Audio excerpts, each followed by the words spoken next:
Well, across Africa, huge infrastructural projects are transforming the continent's landscape and fueling record economic growth. However, many wonder what specific sectors should be prioritized to propel Africa into greater prosperity.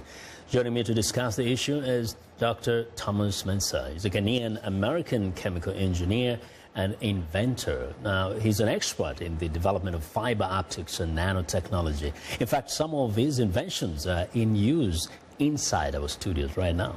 Dr. Mensah, welcome to Africa 54. Thanks, Vincent. Now, I mentioned that some of your inventions are in use. Can you just briefly explain why I said that? Well, social media is a big thing. Yeah. And as you know, in the 80s, I'm one of the 4 inventors of fiber optics. Yeah. And this allowed the internet to explode because now you have fiber optics being used as undersea cable connecting Africa, China, Japan, everywhere. Exactly. So you can call Japan, you can send Facebook pictures to Japan, to China, all over the world because of that technology. Because of that, and moves fast, and most of it you've explained in your book. The right stuff comes in black too. Yes. And this is the right stuff. Yes. And the brains behind it. Yeah. Great. This is the 2nd edition, and so that's your copy. Yeah, thank you. Yeah. So we'll hopefully read a lot more about you. But let's talk about how technology can be applied, especially in the sector of transportation in Africa, in order to help the continent grow even faster and get even more prosperous. Yeah, we are proposing that African countries kind of leapfrog by implementing serious strategic infrastructure projects. For example, high-speed train.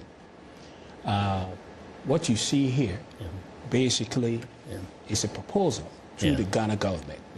And actually, I had a meeting with the president of Ghana last Friday on this. The idea is to have a bullet train, high-speed train, going from the south, which is Accra, the main capital, and Takoradi, through Kumasi, all the way to the border, to Tamale. Yeah.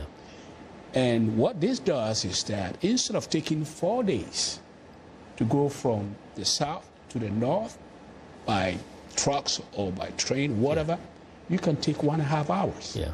So technically speaking, you can even live in Tamale and work here. Yeah. So you get the sense that, you know, if across the continent, we could have these speed trains, this really fast-moving trains, like they have now built. I think in Kenya they have one now from the port of Mombasa to inland.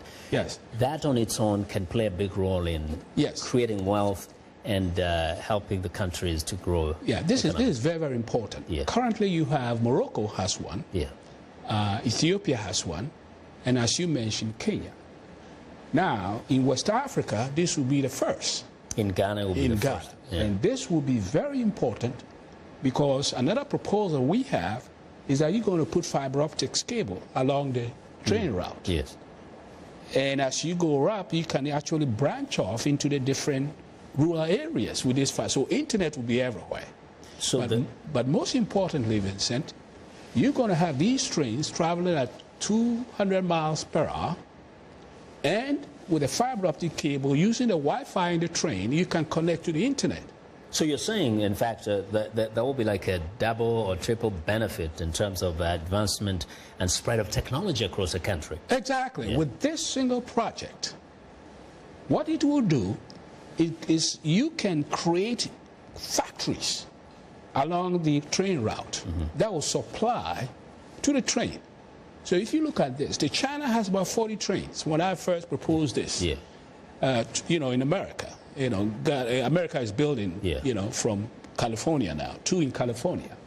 They have built 40 in 10 years. That means they build 4 every year, which means China, for example, can build this train in less than 3 years. And what it will do is that it will create jobs that's needed. You know, you can train people from high schools to be mechanics, from colleges, universities, to be part of this infrastructure development. To be a strategic infrastructure, which means even if you manufacture anything in the factories, you just put it on a high-speed rail and already it's in the port to go all over the world. So this is transformational for any country that develops the technology. And as you know, all the experts in the diaspora, myself, everybody will be eager to go back to their countries. Just like folks trained, Indians that were trained here, Chinese that were trained here, went back home and have their country developed. This high-speed train is built. All of us will be advisors, will be back helping the country implement this. And the maintenance of this train, the maintenance and operation alone would really create, in some places, about 1 million jobs. We hope those leaders are listening to great brains like you, so that, in fact, they can not only help the countries, but also connect with the rest of the world. Thank you very much for sharing this with us, and congratulations for your work. Thank you. Well, that's Thomas Mensah, who is a Ghanaian American chemical engineer and